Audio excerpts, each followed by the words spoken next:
What if I told you that Lewis Hamilton, in his second great appearance with Ferrari, made fools of Maranello's most brilliant engineers with a performance that not even they could explain? The 2025 United States Grand Prix weekend began with alarming signs for Ferrari. In Friday's sprint qualifying, Lewis Hamilton not only seemed uncomfortable in the car, but the SF25 seemed like a car completely out of adjustment with respect to the pace of the competition. The result was a painful 8th place, almost 9/10 behind the pole set by Max Verstappen. This was not a simple bad lap, but clear evidence. The Ferrari car was not even close to being competitive under fast qualifying conditions. Hamilton put it crudely, it was like trying to climb a mountain without a rope, fighting against a car that did not respond to the steering wheel or the accelerator as it should. At a circuit like Austin, with high-speed linked corners and aggressive changes of direction, the car must be a natural extension of the driver. Here, however, the SF25 behaved like a foreign body. But the truly disconcerting thing happened the next day. In less than 24 hours, without radical changes to the regulations, the climate, or the available tires, the car's performance was transformed. In Saturday's main qualifying, Hamilton qualified in an impressive 5th position, reducing the gap on pole to just 4/10. Nobody in the paddock explained it to him. Not the rivals, not the Ferrari engineers, not even Hamilton himself. This abrupt transformation defies all common logic in Formula One. For any team, finding a full second in one night is almost impossible, except in rainy conditions or in a chaotic session. But here everything was stable. What had happened between Friday and Saturday? How did a car go from unbeatable to competitive? This situation exposed a crack within Ferrari's operational functioning.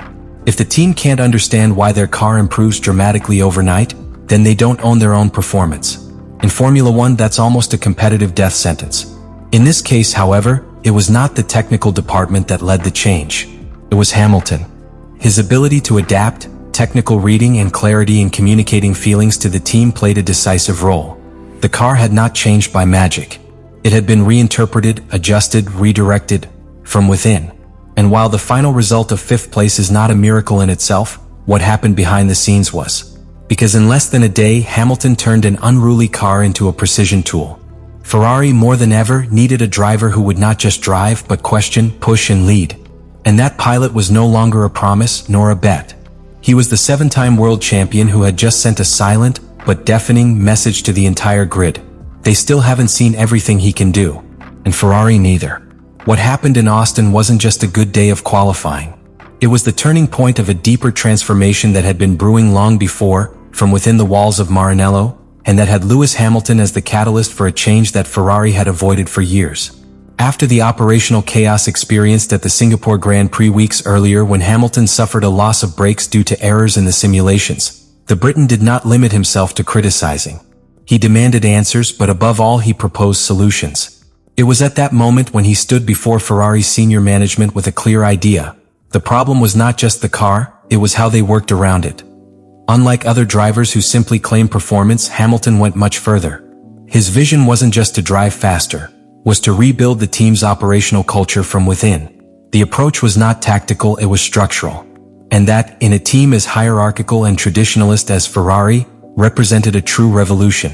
What he proposed was simple in concept but radical in execution. Modify the way the team prepares for qualifying. This included everything from how track outings are planned to how tires are adjusted before the launch lap. Hamilton had detected systematic failures that made Ferrari less competitive.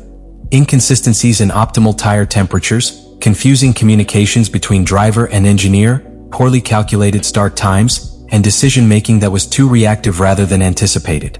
Ferrari, pushed by the negative results and the authority of someone who has 7 world titles, agreed to test the proposed modifications. The surprising thing was not only that they did it, but that the results came immediately. Austin was the first test bed for this new methodology. Hamilton made it clear after qualifying. The adjustments worked, and they did so because the team dared to try something different. The team was more disciplined in its execution. The radio tone was clearer. Decisions were made more coldly and without emotional interference. Tire warming was more controlled. All this is not visible on the time graphs, but it is as decisive as a good lap. The revolution was silent because it did not imply major external changes, but rather an internal transformation. And that's the kind of impact that only a driver with historic weight can achieve. It was not about changing parts, but about changing the mentality. Ferrari's engineering team, led by figures such as Jacques Clear and Matteo Tognanelli, began to adapt to a less vertical and more collaborative work style. What was previously a system where the pilot executed and the engineers directed, began to mutate towards a model of co-creation of performance. And although this seems minor, it represents a radical change for a team that for decades has been governed by inflexible chains of command. Despite the overall improvement of the car and the successful operational changes implemented, Lewis Hamilton did not have an easy qualifying. Quite the opposite. What he faced was a highly complex technical challenge, where the real enemy was not Verstappen, nor McLaren, nor the Austin track. It was the understeer. And that phenomenon in modern Formula One can be the worst enemy of an offensive driver like Hamilton. From the first start in Q1, the SF25 showed an obvious tendency to not turn as expected when entering the corner. The car slid off the front axle, refusing to react to steering input, forcing Hamilton to compensate with technique and mechanical adjustments in real time. Each curve seemed more like a fight than a trajectory. And when a car doesn't turn at the right moment, everything breaks down. Entry speed drops, exit is compromised, and the front tires begin to wear prematurely.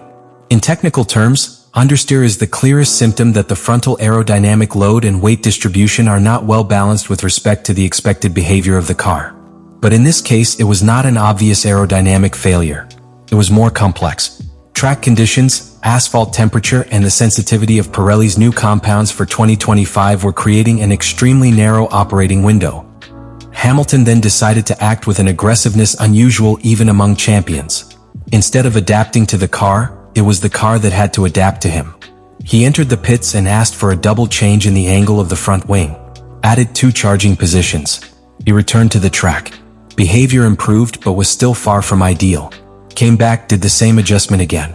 Added 2 more positions. The car was responding, but it still wasn't turning like it needed to. Ultimately, Hamilton ended up adding a full 8 points of downforce to the front wing, in one of the most extreme and unusual changes made during a qualifying session in recent years. This was not improvisation. It was engineering applied from the sensitivity of the pilot. Each hole in the wing represents a very subtle difference in behavior, but cumulatively it can completely change the way a car transfers weight, how the front tires are loaded in corners, and how the chassis performs in fast areas. When Lewis Hamilton got out of the car after qualifying 5th in Austin, he did not celebrate. His body language was not that of a driver satisfied with a good individual performance. It was that of someone who had just proven a point, of sending a clear message to a structure that, for years, had confused tradition with rigidity. And that message was received with a mixture of amazement, discomfort, and, finally, acceptance. What happened inside the Ferrari garage after that session was not seen on television, but it was as relevant as the times on the screen. The engineers, accustomed to applying a closed protocol based on previous simulations and hierarchical structures, were confronted with an uncomfortable reality. A pilot had achieved in 24 hours what they had not been able to refine in months. Not by chance, not by divine inspiration, but by deep understanding of the car, by active technical intervention, and above all, by openly questioning established methods. The Maranello technicians, led by Matteo Tognanelli and other veterans, began to implement internally what some already call the Hamilton method. It is not about blindly following their decisions, but about replicating the model of direct interaction between pilot and technician, introducing adaptations in real time and assuming that not all prior preparation can replace the human sensitivity of the pilot under pressure. This represents a clash of cultures within Ferrari. On the one hand, the old model based on predictive simulations, vertical information flow, and centralized decisions. On the other hand, a new model that promotes dynamic collaboration, reading on the track, and the ability to react based on the pilot's feeling. What Hamilton showed is that while data is essential, so is real-time interpretation. And in an era of hyper-digitalization of Formula One, this may seem countercultural, but it is vital. This may be the beginning of something bigger. A redemption that will not come from a single result, nor from a brilliant season, but from the profound transformation of a mentality. If Ferrari is able to sustain this momentum, to institutionalize the improvements that Hamilton is proposing and demonstrating on track, then what began as an isolated reaction in Austin will become the basis of a winning structure. The road to redemption does not begin with a victory. It starts with an act of humility, with the will to listen, to learn, and to trust. And if Ferrari decides to follow that path, if it allows Hamilton not only to drive its car but also its transformation, then yes, what we saw in Austin was not a mirage. It was the first step towards the return of a giant.